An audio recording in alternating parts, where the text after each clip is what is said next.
Assalamu alaikum everyone. Welcome to my channel Psychology versus Psychic. Today I would like to talk about a mental health disorder that affect millions of people worldwide and that is major depressive disorder.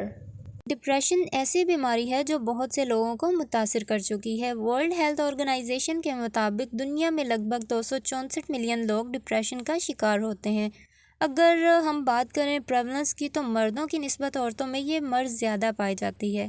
اس طرح آنے والے چند ایک سالوں میں یہ بیماری top of the list ہوگی کرونک ڈیزیزز کی طرح، جن میں کینسر، دل کی بیماریاں اور اسٹروک وغیرہ شامل ہیں۔ بہت سے لوگوں کے مائنڈ میں ایک کوسچن آتا ہے ڈپریشن کو لے کر کہ ڈپریشن اصل میں ہے کیا، اور اگر ہے تو ہم اسے کس طرح سے آئیڈینٹیفائی کر سکتے ہیں۔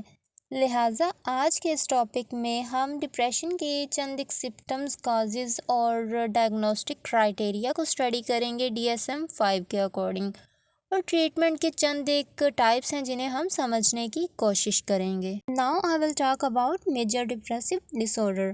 میجر ڈپریسو ڈسارڈر کو کلینیکل ڈپریشن کا نام بھی دیا جاتا ہے۔ اس کے علاوہ یہ ایک ایسا مینٹل ہیلتھ ڈسارڈر ہے جسے مایوسی کی بیماری بھی کہا جاتا ہے۔ اس میں مسلسل اداسی، نا امیدی اور ایک پرسن کا ان کاموں میں انٹرسٹ بالکل ختم ہو جاتا ہے جو پہلے کبھی اس کے لیے انجوائے یا پھر پلیئر کا باعث ہوا کرتے تھے۔ آپ نے اپنی سراؤنڈنگ میں بہت سے لوگوں کو یہ کہتے سنا ہوگا کہ میں آج بہت زیادہ پریشان ہوں، اپسیٹ ہوں یا پھر ڈپریسڈ ہوں۔ کوئی چھوٹی سی پرابلم ہو جاتی ہے، مس ہیپ ہو جاتا ہے ان کی زندگی میں، جو کہ بہت ہی مائنر لیول پر ہوتا ہے اور اس کی انٹینسٹی بھی کچھ خاص نہیں ہوتی۔ اب یہاں پر جو ڈپریشن کے پیشنٹ ہیں وہ بہت زیادہ اس چیز کو سیریس لیتے ہیں اور اس کے بعد انہیں لگتا ہے کہ بس اب زندگی ختم ہے، سب کچھ بے معنی ہے اور وہ اب کچھ کر نہیں سکتے۔ بات کرتے ہیں اب سمپٹمز کی۔ میجر ڈپریسو ڈسارڈر کے جو سمپٹمز ہیں وہ ایک پرسن سے دوسرے پرسن کی ٹائپ اور انٹینسٹی سے ڈفرینٹ ہو سکتے ہیں۔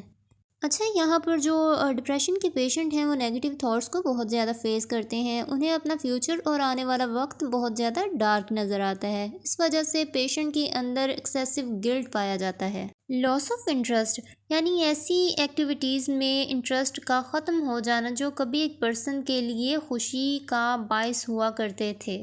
پرسسٹنٹ سیڈنس، مثلاً کسی بھی بات کو لے کر دن کے بیشتر حصے میں ہر روز، ہفتوں یا مہینوں کے لیے افسردہ رہنا یا پھر اداسی محسوس کرنا۔ Feeling of hope lessons and worth lessons, خود کو بیکار اور بے بس سمجھنا۔ ریسٹ کرنے کے باوجود بھی انرجی میں کمی اور تھکاوٹ کا محسوس ہونا۔ اچھا، نیند کا بہت زیادہ آنا یا پھر بالکل نہ آنا ایسے پیشنٹس کے پرومیننٹ سمپٹمز میں سے ایک ہے۔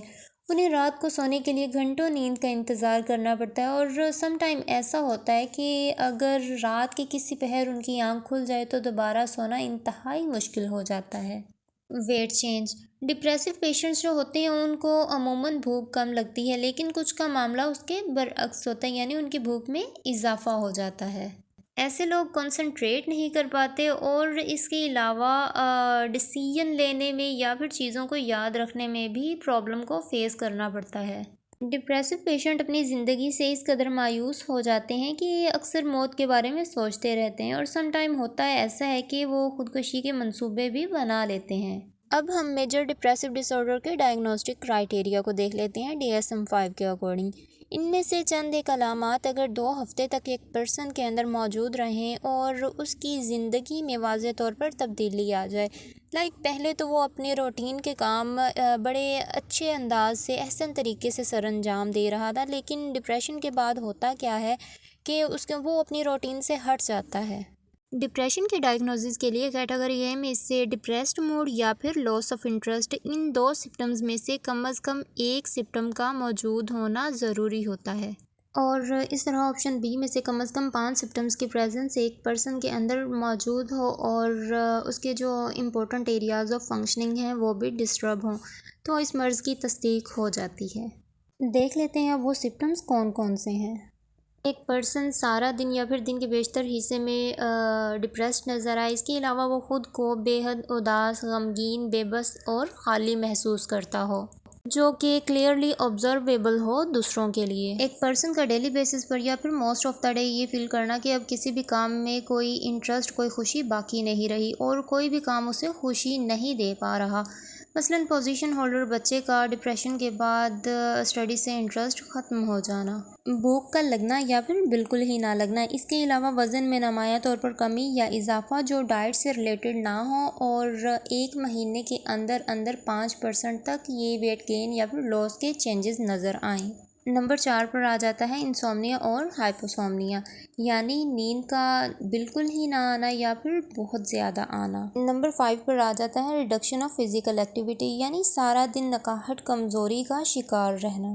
نمبر 6 پر آ جاتا ہے انرجی میں واضح طور پر کمی اور تھکاوٹ کا محسوس ہونا۔ نمبر 7 پر آ جاتا ہے فیلنگ آف ورتھ لیسنس، یعنی اس میں ایک پرسن کے اندر نا امیدی اور گلٹ والی فیلنگز بہت زیادہ پائی جاتی ہیں اور اس کے مائنڈ میں ایک ہی چیز چلتی رہتی ہے کہ میں نے یہ کر دیا، وہ کر دیا، موسٹ آف دا ڈے ایک ہی بات کو لے کر بیٹھا رہے گا۔ نمبر 8 کی بات کریں تو اس میں جو پرسن ہے وہ صحیح طرح سے کنسنٹریٹ نہیں کر پاتا، اس کے علاوہ اس کی جو سوچنے سمجھنے کی صلاحیت ہے وہ بھی متاثر ہو جاتی ہے۔ نمبر 9 کی بات کریں تو اس میں ایک پرسن کنٹینیوسلی موت کے بارے میں سوچتا رہتا ہے اور جو سوسائڈل آئیڈیشن ہیں اسے بار بار ستاتی ہیں، خودکشی کے منصوبے بناتا ہے اور سم ٹائم وہ سوسائڈ اٹیمپٹ کرنے کی کوشش بھی کر لیتا ہے۔ اب ڈپریشن کے ڈائگنوسٹک کرائیٹیریا کے لیے ان تمام سمپٹمز میں سے کوئی سے بھی 6 سمپٹمز کا اپیئر ہونا ضروری ہے۔ ان سمپٹمز کی وجہ سے اگر ایک پرسن کی لائف کے major areas of functioning disturb ہو رہے ہوں تو اسے ڈپریشن کی علامت سمجھا جاتا ہے۔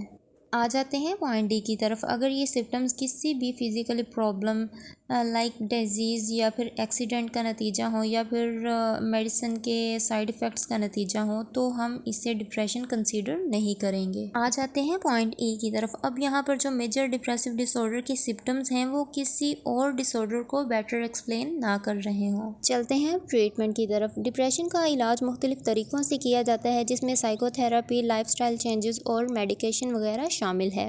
سائیکو تھراپی میں ٹرینڈ مینٹل ہیلتھ پروفیشنل سے بات کرنا شامل ہے تاکہ ان بیسک پرابلمز کو سولو کیا جا سکے جو ڈپریشن کی کاز بنتے ہیں۔ اس کے علاوہ سائیکو تھراپی پیشنٹس کو ہیلپ کرتی ہے نیگیٹو تھاٹ پیٹرنز کو آئیڈینٹیفائی کرنے میں، وہ نیگیٹو تھاٹس جو ڈپریشن کی سمپٹمز اور بیہیویئر میں تبدیلی کا باعث بنے، اور ان سمپٹمز سے مقابلہ کرنے کے لیے کوپنگ سکلز بھی سکھائی جاتی ہیں۔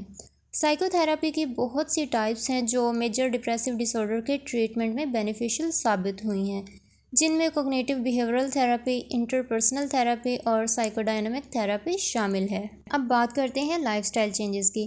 لائف سٹائل چینجز میں ہیلدی ہیبٹس کو اڈاپٹ کرنا اور پرسن کے جو ڈیلی کے ورک ہوتے ہیں یا پھر معمولات زندگی ان میں پازیٹیو چینج شامل ہو سکتا ہے۔ اچھا، ہیلدی لائف سٹائل کے کچھ امپورٹنٹ کمپوننٹس بھی ہیں جن میں ایکسرسائز، ہیلدی ڈائٹ اور ریگولر سلیپ شامل ہے جو کہ ڈپریشن کے سمپٹمز کو ریڈیوس کرتے ہیں۔ ایکسرسائز انڈورفین یعنی فیل گڈ ہارمون کی پروڈکشن کو انکریز کرتے ہیں۔ پراپر نیند موڈ اور انرجی کے لیول کو سیٹ رکھتی ہے۔ اس کے علاوہ الکوہل اور ڈرگ سے پرہیز، فیملی اور فرینڈز کے ساتھ مل جل کر رہنا، سوشل رہنا اور ہابیز کو فالو کرنا ایک پرسن کو ڈپریشن کے سمپٹم سے لڑنے میں مدد فراہم کر سکتے ہیں۔ سائیکو تھراپی اور لائف سٹائل چینجز کے علاوہ میجر ڈپریسو ڈس آرڈر کا جو ٹریٹمنٹ ہے وہ میڈیکیشن کے تھرو بھی کیا جاتا ہے۔ اب ڈپریشن کے ٹریٹمنٹ کے لیے سب سے زیادہ یوز ہونے والی میڈیسن اینٹی ڈپریسنٹس ہیں۔ اینٹی ڈپریسنٹس کی بہت سی ٹائپس ہیں جن میں شامل ہیں سلیکٹیو سیروٹونین ری اپٹیک انہیبیٹرز۔ سلیکٹیو سیروٹونین ری اپٹیک انہیبیٹرز آج کل سب سے زیادہ تجویز کردہ اینٹی ڈپریسنٹس ہیں جو کہ برین میں موجود سیروٹونین کی مقدار کو بڑھا کر کام کرتے ہیں، جو موڈ، نیند اور بھوک کو ریگولیٹ کرنے میں مدد کرتے ہیں۔ نمبر 2 پر ہے سیروٹونین نور ایپینیفرین ری اپٹیک انہیبیٹرز۔ یہ برین میں موجود سیروٹونین اور نور ایپینیفرین دونوں کی لیول کو انکریز کرتے ہیں۔ نمبر 3 پر آ جاتی ہیں ایٹیپیکل اینٹی ڈپریسنٹس، جن میں شامل ہے بیوپروپیون۔ یہ برین میں موجود نیورو ٹرانسمیٹر پر کام کرتی ہیں تاکہ موڈ کو بہتر بنایا جا سکے۔ نمبر 3 پر آ جاتی ہیں ٹرائی سائکلک اینٹی ڈپریسنٹس۔ یہ برین میں موجود سیروٹونین اور نور ایپینیفرین کے لیول کو انکریز کر کے کام کرتے ہیں۔ مونو امائن آکسائڈ انہیبیٹرز، یہ ان انزائمز کو روک کر کام کرتے ہیں جو برین میں موجود نیورو ٹرانسمیٹرز کو بریک کر دیتے ہیں۔ اس کے علاوہ یہ برین میں موجود سیروٹونین، نور ایپینیفرین اور ڈوپامین کے لیول کو بھی انکریز کر دیتے ہیں۔ At the end, my topic aims to raise awareness about major depressive disorder and its impact on individual and society. It is important to break the stigma surrounding mental illness and promote empathy and understanding towards those struggling with it. آج کا topic ہم کرتے ہیں یہیں پہ close. اللہ حافظ۔